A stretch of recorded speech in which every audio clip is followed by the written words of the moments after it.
Hey everyone, welcome back. Grab your notebooks and get ready to lock in, because today's explainer is an absolute must-watch if you're studying Nelson Mandela's defining text, Long Walk to Freedom.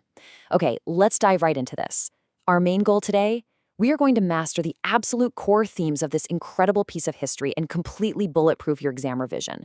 We're going to be locking down those key terms, the exact glossary definitions you need, and the really profound meanings hidden behind Mandela's words. So here is our roadmap for the day. We are breaking this massive text down into 5 highly testable sections. We've got the historic inauguration, the legacy of apartheid, defining true courage, man's twin obligations, and finally, the meaning of freedom. As we go through this, keep your ears peeled for the specific vocabulary words we highlight, because honestly, those are your essential keys to unlocking this entire text. All right, let's jump straight into Section 1, the historic inauguration on May 10th in Pretoria. I want to transport you back to that bright autumn day in the Union Building's amphitheater. Decades, literally decades of white supremacy were coming to an end, being replaced by South Africa's very first democratic, non-racial government. And as Mandela addressed the entire world, he spoke of achieving political emancipation. So here's your first major glossary term for the exam. Emancipation simply means freedom from restrictions or control. But, and this is a crucial point, Mandela made it clear that this political emancipation was literally just step 1. He immediately pledged to liberate his people from the continuing everyday bondage of poverty and discrimination. And honestly, nothing captures the real spirit of that day quite like this incredible contrast. To mark this newly found emancipation, 2 completely different national anthems echoed through the amphitheater. The white citizens were singing Nkosi Sikelel' Afrika, and the black citizens sang Die Stem. Now, even though a lot of people in that crowd didn't know the lyrics to the opposite anthem that day, Mandela noted that they would soon know them by heart. It's just this beautiful, powerful foreshadowing of a newly unified nation. Moving right along to Section 2, the legacy of apartheid, which was, as we'll see, a deep and lasting wound. Now, to truly understand why that inauguration was such a monumental triumph, we really have to look back at the dark historical context behind it. Before Mandela was even born, a system was erected that basically formed one of the absolute harshest, most inhumane societies the world has ever seen. That system was apartheid. So here is your second key term. Make sure you write this down. Apartheid was a structured system of racial domination of whites over blacks. Mandela describes the system as a deep and lasting wound in his country. It was an intense, generational pain that was going to require years and years of recovery.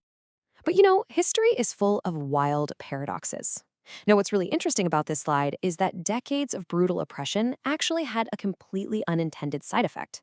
Mandela points out that it required those massive depths of oppression to create heights of character.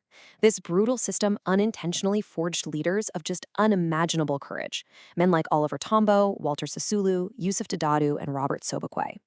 Mandela notes that sure, South Africa is rich in gems beneath its soil, but its absolute greatest wealth is its people, who are finer and truer than the purest diamonds. And Mandela refers to these extraordinary men as patriots. Let's lock in this exact definition for your revision.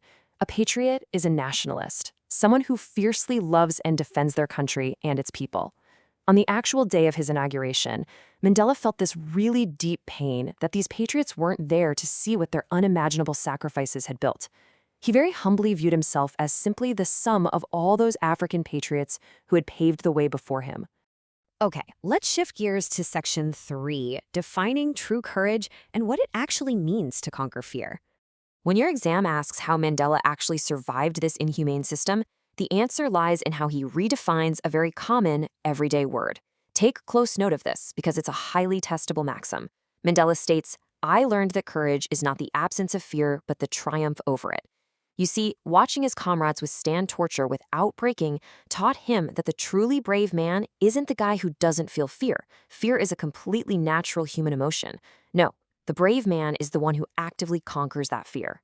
And he held on to this belief even during his darkest, most agonizing days in prison. Sometimes he would catch just a tiny, fleeting sign of humanity in one of the prison guards, and honestly, it was enough to keep him going. He concluded that man's goodness is a flame that can be hidden but never extinguished. People aren't just born hating others, right?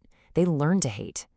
And his logic was, if they can learn to hate, they can definitely be taught to love, because love comes so much more naturally to the human heart. That brings us to Section 4, man's twin obligations. and what essentially became an impossible choice. Mandela pauses his narrative here to outline a really fundamental philosophy about human duty. But first, let's get our definitions straight. Obligations are duties or responsibilities one is bound to fulfill. It's totally vital you know exactly what he means here because he's about to discuss the tremendous dual pressures placed on mankind and how the apartheid system ruthlessly exploited every bit of it. So the crucial point is understanding how these duties are split up. In life, every person has two main obligations. The first is highly personal. It's an obligation to your family, your parents, your spouse, your kids. The second is much broader. It's an obligation to your people, your community, and your country.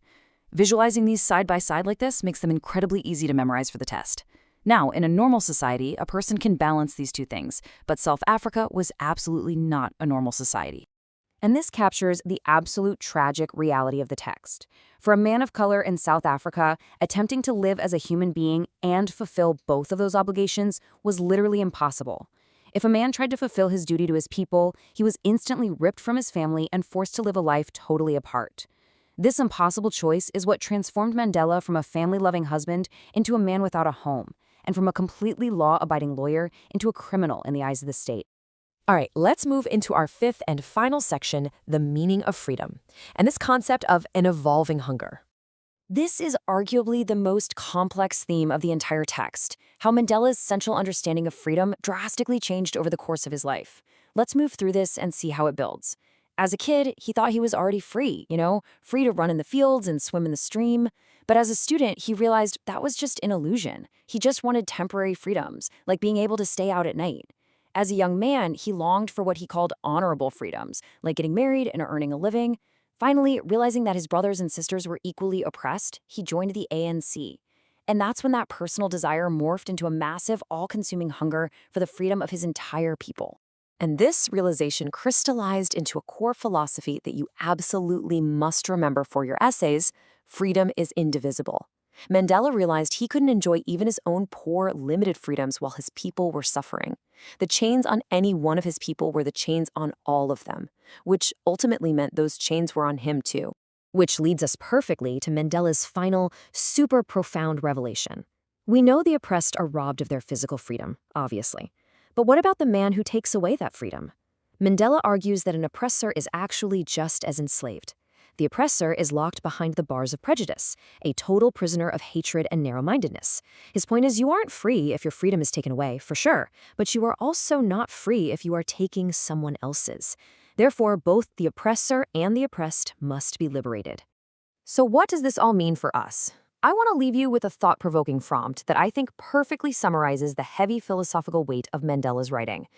If true freedom requires the liberation of both the victim and the person inflicting the harm, how does that change the way we view freedom, justice, and community in our own society today? Think deeply on that as you prep for your exams.